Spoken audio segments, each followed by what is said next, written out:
Mr. De La Cruz just ended a phone call, looking really happy.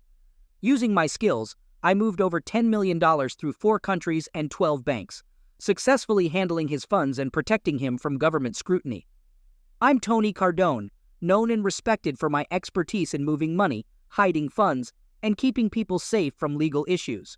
I don't ask where the money comes from, and I don't interfere with their business.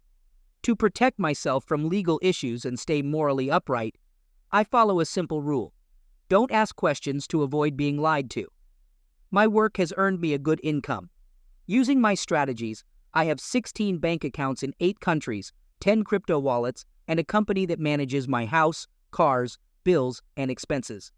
I receive a $50,000 annual salary from the company, which I use for unexpected expenses. The company makes a small profit yearly to stay legal and protect me from civil suits, lawsuits, or divorces by showing minimal net worth and income.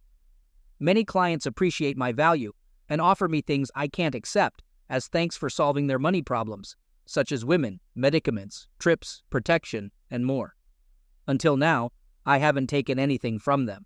My current situation requires me to accept help with surveillance, protection, and some force-related aspects.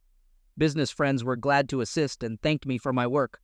My wife, Jen, sees me as a financial advisor, not knowing my earnings, funds, or offshore accounts. She knows the company covers our mortgage, cars, and expenses. She hasn't asked because she doesn't need to work, drives a new luxury car yearly, and has an unlimited budget for shopping and entertainment. I thought Jen was happy and loved being with me. Throughout our 5-year marriage, we had satisfying and frequent closeness, making it feel like paradise. But apparently my paradise is about to face a Category 5 hurricane. Jen and I dated for 2 years, got married at 25, and have been married for 5 years. Jen just turned 30 with attractive features that make her a dream trophy wife. Blonde hair and amazing blue eyes can charm any man. Despite constant attention, she proudly displays her marital status. Before we married, I found out she dated a man named Josh Winters in college. She was madly in love with him, but he enlisted in the Marines, and their relationship eventually fizzled out. Now, I've learned that 8 years later, Josh Winters left the military and came back to our city. Jen couldn't move on from her feelings for him. When Josh finished his 2 tours, he naturally reached out to old friends, including my wife. Jen had always been enchanted by him, and after getting her cell phone number from a mutual friend, he texted and called, trying to reconnect like in the past. Jen started acting differently about 6 weeks ago, probably feeling guilty about her secret communication with Josh. She engaged in excessive attention and additional closeness activities with me, which was pleasant but unusual for Jen. Although she was always cheerful, it was evident from her actions that something had changed. I didn't wait and paid closer attention to Jen. During a weekend barbecue, a friend mentioned Josh, stating he was back in town. I inquired about when he returned, and it coincided with the changes I observed in Jen. The next day, I called a business friend, informed him of the situation, and mentioned I might need his help. He was excited to help me, considering the money I made for him and how I kept him out of trouble with the feds. I provided names and information, and he assured me they would contact me soon. Who knows what these guys do? However, they swiftly provided me with a 4-inch dossier on Josh Winters, containing almost his entire life history, from a copy of his birth certificate to college records, family tree, and military records. I knew more about this guy than his own mother. I also received a daily printout of his text messages, including over 15 messages per day, to my wife. I was told not to ask where they got this information. Initially, the messages were friendly, what you'd expect from an old friend. However, after the first week, they became close. I was relieved to see Jen halt his advances, but after another week of his persistence, he managed to overcome the barriers, and she began to flirt back. My anger grew because I knew Jen still had feelings for him, and I sensed trouble ahead. After 4 weeks of flirting and texting, he convinced Jen to meet him for lunch. Shockingly, he even had the audacity to ask her to wear something handsome for him because he missed her so much. To my horror, she agreed and even asked if she should forget her underwear. My anger reached a level I hadn't felt in a long time, just like old times. I sought advice from my business partners on how to deal with this situation. We agreed it would be best for me to meet them face to face during their lunch, with someone nearby for protection if needed. We knew exactly when and where they would meet, thanks to my friend's surveillance group assisting me with this problem. Entering the restaurant, I found them in a secluded area. Jen wore a revealing dress with a low cut and no bra, making me furious again. They sat together in a private booth with their backs to the restaurant, looking pretty cozy. I noticed a man following me, whom I assumed was one of my bodyguards. Approaching their table, my wife and her friend looked at me when I greeted them casually and slid into the booth across from them. The large man who had been watching me now sat 3 tables away, looking at Jen with a friendly smile. I inquired if my wife would introduce me to her friend, sensing the tension in the air as I locked eyes with Jen. Josh appeared confused when he glanced at me, while my wife displayed a mix of shock and guilt. They continued sitting side by side, holding hands on the table. Once she realized the situation, she attempted to free her hand from Josh's grasp, but he held it tightly, giving me a knowing smirk that conveyed he wasn't backing down. My wife nervously introduced Josh as Josh Winters and gestured towards me, her husband, Tony. I'd never seen her so uneasy. Josh seemed amused, maintaining a silent confidence as if to communicate, "I've got your wife, and there's nothing you can do about it, buddy." Remaining composed, I addressed Jen, expressing my need to talk to her privately for a few minutes. I requested him to let her step away from the table. He reluctantly let go of her hand, allowing her to leave the booth. She stood up, clutching her purse to her chest, standing between Josh and me, appearing scared and worried. I took her hand and led her to the back of the restaurant towards the restrooms. Still nervous and feeling guilty about being caught with Josh, she walked quietly.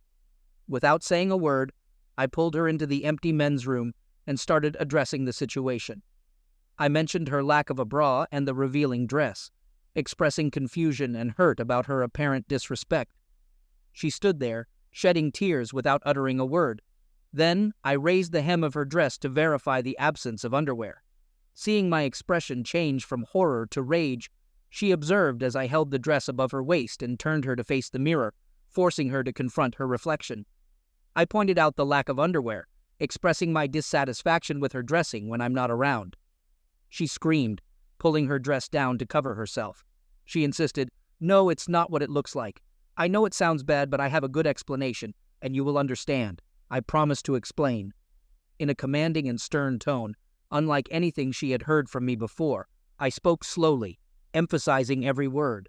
I communicated the need for a discussion and laid out the terms, making it clear that if she wanted any hope of remaining married, she needed to comply with my directives. Otherwise, our marriage would end immediately. You're going to grab your purse, walk out looking straight ahead without acknowledging your boyfriend.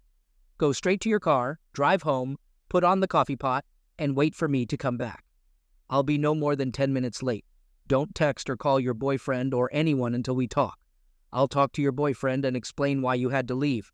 I noticed she avoided eye contact, probably feeling guilty about getting caught. And one more thing. When you arrive home, don't change your clothes. Stay in this dress. Wait for me in the same way. If you don't follow my request, don't bother coming home tonight. I'll call you later and explain how things will develop from now on. Oh my God, what have I done? When Josh approached me, I was relieved to find out he was safe and no longer in the military, as I always worried about his well-being. Josh was my first love, and it took me a long time to get over him. Even though we went our separate ways after he left me years ago, and there was no longer any love between us, thoughts of him lingered. I am certain I love Tony, my life partner since we met. I would never want to lose him or cause him pain. That's why this situation is so challenging. Darn it. Josh started flirting and saying things he knew would provoke me. He had a way of making me feel like a schoolgirl and doing things against my will. I despised that I couldn't resist. I tried to push him away, but his persistent flirting and suggestive messages wore me down until I eventually agreed to meet him for lunch. Talking to him made me feel guilty and mean.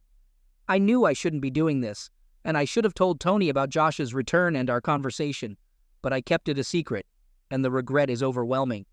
Josh has a knack for making me feel connected to him. When he asked me to wear something handsome, I agreed, knowing it was wrong, and that I shouldn't even be going to lunch with him, let alone wearing that dress. Yet I did it. What made me suggest going without underwear? Am I truly that shallow and foolish? Yes. When we dated, he always insisted I go without them. When he invited me to lunch, old memories flooded back, and it felt normal. I almost declined due to guilt, but a text from Josh saying he couldn't wait changed my course. It was tough not telling Tony, but I thought one dinner for old times' sake wouldn't be a big deal. Just a couple of hours. Just like old times. Just like he said. Josh knew how to persuade me even when I resisted. To be honest, when I saw him in the restaurant, I felt a certain desire. Our chemistry was special, and now he looked even prettier than I remembered. 8 years in the Marine Corps sculpted muscles that any woman would admire. My face turned red as he kissed me and helped me into a private booth. It felt like old times, laughter, happiness, and excitement. When he held my hand on the table, I felt safe and warm. We were there for just a few minutes, laughing and enjoying ourselves, when out of nowhere, Tony appeared in front of us. Suddenly, he sat down right in front of us with a sadistic smile, sending a chill down my spine. My heart stopped as I realized the gravity of my actions. When Tony saw us holding hands, my world crumbled. I saw pain and anger in his eyes, and I wanted to jump over the table, hug him, and tell him how much I loved him, easing his pain. I could never intentionally hurt Tony, but that's exactly what happened. The way he looked at me with disgust and contempt shattered my heart. The man I love, who I've been with for the last 5 years, saw me with another man, an old flame. I was paralyzed and speechless, not knowing what to do. When Tony said he wanted to talk, my heart sank, anticipating the end of our relationship. As he pulled me into the men's room, I didn't know what to expect. When he lifted my dress to reveal I wasn't wearing underwear, I nearly fainted. I can only imagine what he was thinking. In that moment, I felt like a fallen and unfaithful wife. When he told me to go home and wait for him, the gravity of his words scared me. I knew I had to listen to save our marriage and make him understand why I did this. I need to fix this and agree with whatever he says. When he mentioned talking to Josh alone, I got worried for Tony. Josh is much bigger and has 8 years of Marine training. I feared Tony might get hurt. I wanted to tell him not to do it, but I felt confused. I tried to apologize, but Tony insisted I go home, saying he would be there soon. When he told me not to change clothes, I realized I was in trouble, and explaining my actions would be difficult. How did I let Josh convince me to do this? I didn't want him in my life. I just wanted to reminisce and have some fun. From Tony's perspective, though, I looked like I was about to have bed life with Josh. Darn it. How can I fix this? I felt like everyone was watching me as I walked to my car. I didn't dare look at Josh, and I knew he wondered where I was going. It took a few minutes before I stopped crying enough to drive home. It felt like the longest trip ever. Seeing pain in Tony's eyes made me cry again. How could I do this to him? I can't believe I let Josh manipulate me like that. Now I have to make Tony understand and forgive me. Darn, I'm in such a mess, all because of Josh and my stupidity. When I got home, I made coffee and wondered about their conversation. How long before Tony comes home? Will he be angry? Can I salvage our marriage? I need to. I don't want to live without Tony, and he must know he's the only one I love. I went back to the table and talked to Josh. Well, it seems Jen won't be returning, and I just wanted to talk to you. You must know she still has feelings for you and is easily manipulated, as you've seen today and over the past few weeks. But understand, she's married to me and I won't share her. I'm not possessive or reckless. Today, I decided to give Jen a choice. Either stay in our marriage or leave me for him, but not both. She would decide without his influence. I expressed that if she chose him, so be it. However, if she wanted to stay, she would have to cut contact with him. I made it clear that if he didn't hear from her today, he shouldn't call or text again. I emphasized that she was a grown woman making her own decisions and didn't belong to him. He confidently asserted that she would be with him again, claiming she couldn't resist their past with the same smirk. In response, I addressed Josh, expressing hope that he would be reasonable. I acknowledged his attractiveness and size, suggesting there were plenty of single women interested in him. I questioned why individuals like him couldn't leave married women alone. I proceeded to reveal my knowledge about him and his life, mentioning details such as his parents' names, the love for their dogs, the duration since he last saw his sister in Austin, and his best friend Billy's girlfriend being pregnant with a boy. I pointed out his persistence in text messages to Jen and warned him that my work friends, who owed me a lot, were ruthless. I challenged him, stating that tonight would determine who the better man was. I mentioned my willingness to be objective and respect her choice, even if she picked him. I asserted that I wouldn't live with a woman who desired another man and wouldn't share her. Although it would be painful, I preferred to let her go and move on. In the event that she chose to remain faithful, I outlined that there would be changes. Both of them had damaged my trust, and it needed to be rebuilt. I informed him that if she stayed with me, he would have no more contact, no texts, emails, calls, or reaching out to friends. He would vanish from her life. If you happen to see her in a restaurant, turn and walk away. At a party or club, leave if you spot her. Don't try anything behind my back or contact her, as the pain you'll feel will be beyond anything you've experienced. Your loved ones will pay for your stupidity. Do you understand what I said? Do you grasp how serious I am? Josh sat there, stunned, not knowing what to think. How do you know so much about my family and my life? Like I said, I have friends who owe me favors, and they're not people you want to get involved with. I might seem meek, but there's more to me than meets the eye. Are you really going to offer her a chance to leave you for me? I keep my word. Yes. If she were any other woman who disrespected me like today, I'd have kicked her out. But I love her, and I'll give her one chance. If you're right and she can't resist you, by midnight, she'll contact you. The other choice is to forget you, keep my vows, and remain her faithful husband. If she stays, you'll be dead to her. No more interference in our marriage. Josh expressed his belief that I should keep my word about letting them live in peace because, according to him, she would want to be with him. He claimed she had told him as much and emphasized how much she desired him, attempting to sound confident. His foolishness made me wonder if there was any truth to his words, a question that would be answered soon. As I left, the man in the shadows stood up, cast an angry look at Josh, and then departed. A minute after my departure, Josh received a message indicating that I had a bodyguard, challenging the assumption that I was an innocent, meek husband. While driving home, I pondered whether the woman I loved would ever be in my bed again. I questioned whether she would choose him and leave me or remain true to her vows. Upon entering the house, the atmosphere was quiet. She sat nervously at the kitchen table, tears in her eyes. Pouring myself coffee, I took a seat across from her. I addressed Jen, stating that I knew everything, including her texts, to Josh. I mentioned having friends in my business who owed me favors, individuals she would prefer not to meet. Despite her apologies, I conveyed that they were now meaningless.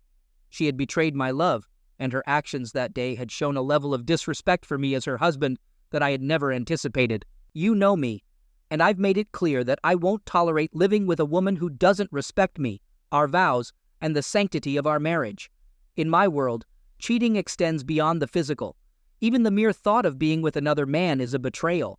Actions such as engaging in conversations with Josh, wearing a provocative dress without a bra, suggesting not wearing underwear, all of these are considered lies. The act of sitting together and holding hands, especially in my eyes, constitutes treason. Collectively, these actions indicate that you gave your love to a man outside our marriage. Admittedly, there was no kissing, which is the sole reason we are still having this conversation. However, I want to make it clear that I will never share you, and I won't tolerate a cheating wife. I know you were close to Josh, and I understand you still have feelings for him. However, you're married to me, and I won't share you with him or anyone else. I haven't asked you to leave because I love you deeply and will do anything to keep us together. Before we continue, I have a question. Don't lie, I might already know. While sitting with him without underwear, did he touch you? Has anyone else in our marriage touched you there? No, I swear never, only you. Today, she was willing to let him. I questioned her, and she lowered her head, crying, apologizing for her actions. She expressed regret and asked for forgiveness. I acknowledged that, apart from a few handshakes and text messages, nothing had happened to end our marriage. However, I expressed disappointment and questioned her choice of dress, asking if she had planned to seduce him and get him into bed. She denied any intention of sleeping with him, explaining that she wanted to look handsome for him and relive old feelings. Despite understanding her past feelings for Josh, I emphasized that I would never share her with another man and presented her with a choice. I laid out the options. She could choose between Josh and our marriage. If she wanted to be with him, I would let her go, ensuring a fair divorce and safety for both. On the other hand, she could stay in our marriage, remain faithful, and honor our vows. I made it clear that if she chose Josh, she would need to leave the house by the weekend, and I would initiate divorce proceedings. If she chose to stay married, she would have to cut all ties with Josh. I emphasized the gravity of her decision and left her with the ultimatum, stating that she had a get-out-of-jail card but needed to choose wisely. I then left the kitchen, instructing her to sit and think about it. I conveyed that if she chose Josh, I would ask her to leave the house with her belongings by the weekend, initiating divorce proceedings immediately. I made it clear that if she wanted to stay married, she could not be involved with Josh again, emphasizing that he would be dead to her. I reiterated the same demands I had communicated to Josh, ensuring that there should be no possibility of them being in the same place at the same time. She agreed without hesitation. Before leaving the kitchen, I emphasized the gravity of her choice, presenting it as a once-in-a-lifetime opportunity. I instructed her to choose between her ex-lover and her loving husband, stating that I needed an answer when I returned from the shower. As I left the kitchen, she spontaneously declared, "Of course I choose you, honey. I love you and don't want anyone else." Despite hearing her words, I insisted that she sit and think about it carefully. If we were to stay married, she would need to rebuild the trust we once had and help me overcome the pain and anger she had caused. I stressed the difficulty of this task and urged her to give me her answer after I returned from the shower. Considering her actions and feelings for Josh, I emphasized that this decision was too significant for her to make without deep inner reflection. After taking my time showering and getting dressed, I returned to the kitchen. She ran up to me, expressing love and remorse, promising never to leave me and vowing to be the perfect wife. She declared her desire to have my children and pleaded for me not to leave her, emphasizing that I was the only man in her life. We shared moments of kissing and hugging, and then I carried her to our bed, feeling a sense of having my wife back. Fueled by anger, my actions led to a closeness encounter with this beautiful woman who willingly surrendered herself to me. She expressed love, urging me to take her, pulling me closer and kissing me tenderly. We shared a prolonged moment of closeness, reaching emotional highs together. Afterward, we silently embraced for an hour, feeling a sense of reconnection as the world around us faded away. We embraced the roles of husband and wife again, confident that nothing would ever come between us. The following day, Josh concluded, "She didn't call me, so I guess she decided to stay with this idiot. I can't believe this." Our connection and her actions made me think she would want to stay with me. If I could have gotten her into bed that day, she would have left Tony in a heartbeat. As soon as I can do this, she will be mine again. Her husband really messed up my plans. Who is this guy, and how does he know so much about me and my family? Well, I'm not done yet, and I think I can get her back. Sorry, Tony, but you're going to lose this girl. A few days later, idiot. Josh finally texted Jen, trying to convince her to leave me and be with him, which didn't surprise me. The good news was that Jenna showed me the text message and didn't respond to it. I told her I had already seen his message and was glad she didn't respond. Showing me the text was a smart step towards repairing our trust issues. The following day, I sent a text to Josh, inquiring about his parents' success in finding Casey and Mickey. Josh promptly called his parents, learning about their distress upon discovering the dogs were missing. He realized that his involvement with Jen had hurt his parents, despite Tony's previous warning. To emphasize the seriousness of the situation, I made the dogs disappear for a few days under close supervision after Tony's warning. Josh called me back immediately after speaking with his parents, expressing anger and concern. He demanded to know what I had done and issued a threat, stating that if the dogs weren't alive, he would do bad things to me. I responded by reminding him of my earlier warning not to mess with Jen and emphasizing the pain he would feel if he got involved with her. I assured him it was just a temporary disruption and that the dogs would be back soon. However, I made it clear that this was his final warning and insisted that he never contact Jen again. Josh acknowledged the warning, but stressed that the dogs better come back in good shape, since he had ignored my earlier instructions.